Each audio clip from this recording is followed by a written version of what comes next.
Mga taga-Galasya Kapitulo 5. Manatili kayong malaya. Malaya na tayo dahil pinalaya tayo ni Kristo. Kaya magpakatatag kayo at huwag nang paalipan pang muli.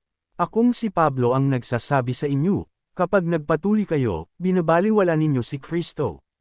Inuulit ko, ang lahat ng taong nagpatuli ay kailangang sumunod sa buong kautusan. Kayong nagsisikap na maging matuwid sa pamamagitan ng pagtupad sa kautusan, inihiwalay ninyo ang inyong sarili kay Kristo at tinanggihan ninyo ang kagandahang loob ng Diyos, ngunit kami umaasa na kami magiging matuwid sa pamamagitan ng pananampalataya at ito'y sa kapangyarihan ng Espiritu Santo. Sa mga nakipag-isa na kay Kristo Jesus, hindi na mahalaga kung ang isang tao ay tuli o hindi. Ang mahalagay ang pananampalatayang nakikita sa mga gawaing udyok ng pag-ibig.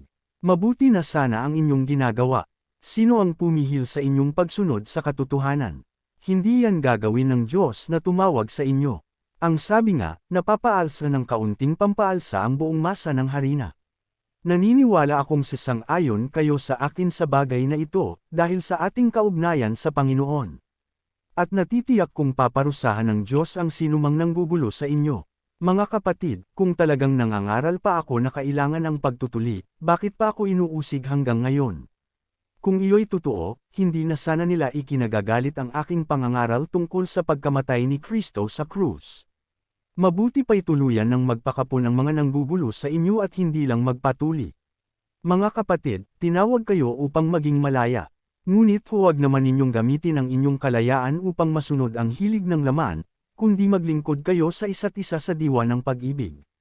Sapagkat ang buong kautusan ay nauuwi sa isang pangungusap, ibigin mo ang iyong kapwa gaya ng pag-ibig mo sa iyong sarili. Ngunit kung kayo'y nagkakagatan at nagsasakmalang parang mga hayop, mauubos kayo. Ang Espiritu Santo at ang likas ng tao. Sinasabi ko sa inyo, ang Espiritu ang gawin ninyong patnubay sa inyong buhay at hindi kayo magiging alipin ng hilig ng laman. Sapagkat ang mga nasa ng laman ay laban sa kalooban ng Espiritu, at ang kalooban ng Espiritu ay laban sa mga nasa ng laman. Laging naglalaban ang dalawang ito kaya't hindi ninyo magaw ang nais ninyong gawin. Kung pinapatnubayan kayo ng Espiritu, wala na kayo sa ilalim ng kautusan. Hindi may kakaila ang mga hilig ng laman, pakikiapid, kahalayan at kalaswan, pagsamba sa Diyos-Diyosan, pangkukulam, pagkapuot sa isa't isa, pag-aaway-away, pagseselos, pagkakagalit at kasakiman, pagkakampi-kampi at pagkakabaha-bahagi, pagkainggit, paglalasing, kalayawan, at iba pang katulad nito.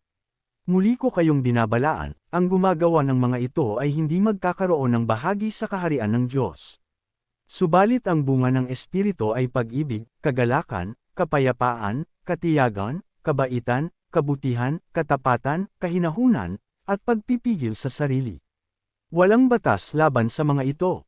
At pinatay na ng mga nakipag-isa kay Kristo Jesus ang kanilang makasariling pagkatao, pati na ang mga masasamang hilig nito. Kung ang Espiritu ang nagbibigay buhay sa atin, siya na rin ang paghariin natin sa ating buhay.